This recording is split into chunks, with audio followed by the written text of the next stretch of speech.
Hey, what's up, everybody? It's BDF44 coming at you with another video. So, Portland has made a statement, according to a source that I saw, that they are going to build around Dame Lillard. They have no intention of trading Dame Lillard in the near future at all. So, to be completely honest with you guys, I wanted to come here and make kind of amend a mistake that I made in the last video. I didn't finish the roster. I thought I had said everybody, but there was a very important name that I left off of the Portland conversation, and that was Norman Powell. Norman Powell, my bad, man. It's not like you're not an important player to talk about. I just didn't write your name down. Literally that simple. Paying too much attention to my notes and not enough attention to my memory. But the reality is, of course, Norman Powell is a good player. Somebody who won a championship with the Toronto Raptors. Somebody who had a big role on that team and earned himself a very, very solid contract. Now, the Toronto Raptors traded that contract for the rights of Gary Trent Jr., which I thought was a good trade for Toronto because he does the same things, bit younger, somebody that they wanted to kind of bring in that they felt would be a better investment for them. So they gave him an extension upon trading for him.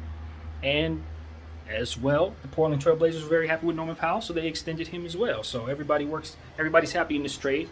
And Norman Powell's in a good spot. He's going to back up Damon CJ, provide yet another scoring punch for the team, and really be somebody that can help kind of settle some things down from a championship experience perspective. So there's no disrespect to Norman Powell. I think that Norman Powell can really help the Trailblazers, and they're going to need a lot of help. So yeah, man, I just want to come here and get that right. And also, I did not mention the guy. What's his name? Anthony Simons.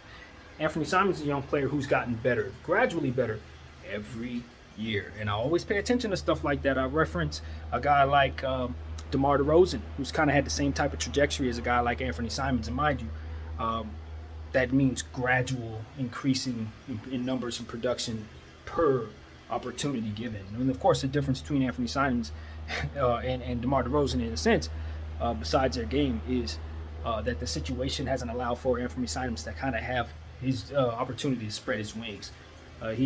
He's shown that he can do some good things for you. He's shown that he can be a talented shooting guard in this league, but unfortunately playing behind Damon CJ, neither one of those guys are really going to be giving up too many minutes. There wasn't too much facilitation on that floor. They didn't really have any pass first players at all to kind of help put Anthony in a better position to really showcase what he can do off the ball and so on and so forth. So kind of awkward role for the guy, but at the same time, this is a team, like I said, everybody on this team is going to be asked to play well since they're so limited this season in talent, assuming they don't make a trade. So it's going to be, I think, opportunities for him to continue to increase his production in the NBA and hopefully find his way out of this team, quite honestly. So that's what I want to come here and say. Those are two players that I forgot to mention. And also, when you're talking about the Portland Trailblazers, you want to talk about the coaching change. I did mention Chauncey Billups very briefly in passing, but that's a very important part of the conversation because Chauncey Billups was what they were considering being focused on most in this offseason. They basically made the statement that in the article that I read, in the statement that was quoted, it was basically saying that their focus was to try to overcome their coaching situation, try to replace their longtime coach, Terry Stotts, and they haven't had a coaching search in many, many years. Terry Stotts has been there probably for 8-9 years. So that was a real event for them. They had to really put together some things to try to figure out who they wanted to get. They brought in Chauncey Billups. And as great as Chauncey Billups is, unfortunately, him getting the job was met with a lot of controversy. So they had to manage that.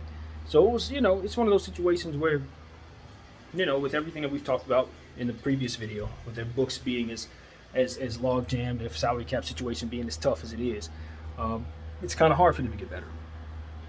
But they have definitively said that they will not be trading Dame Lillard, which makes me wonder if they're going to be pulling the trigger on a trade in some way right now for Ben Simmons, as we've discussed. So they have some pieces, including Anthony Simons, and I don't think they can trade Norman Powell as they just signed him.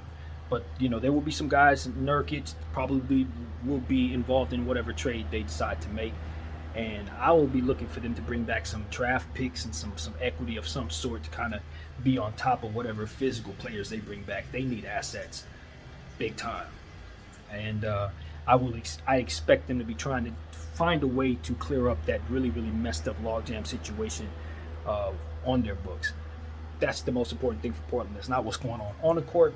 It's how do you fix what you got going on. And to be honest with you, the only way to do that is to really either trade CJ and kind of just bring back many players in his stead, players that can help you, or it is to just buckle down and trade for Ben Simmons, of course. That's an option, but or buckle down and trade Dame.